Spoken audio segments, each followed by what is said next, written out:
1961 తొలి మానవ సహిత అంతరిక్ష నౌక విజయవంతమైంది. సంవత్సరం 2000కి మొదటి మహిళ అంతరిక్షంలోకి అడుగుపెట్టింది. ఇప్పటివరకు 77 మంది అవకాశం దక్కించుకున్నారు. కానీ ఆ జాబితాలో భారత మహిళ పేరు లేదు. కల్పన చావ్లా, సునీత విలియమ్స్, శిరీష పేర్లు చెప్పుకోవచ్చిన వాళ్ళు అడుగుపెట్టింది అమెరికా కోటాలోనే. మరి మనకి అవకాశం రావడం లెందుకు? తొలి అడుగు పడేది ఎన్నడూ వాళ్ళు వెళ్ళారు కదా.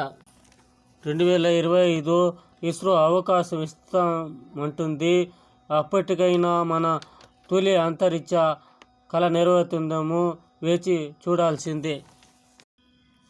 అంతరిక్షంలోకి భారత మహిళ పోతుందా 2025లో?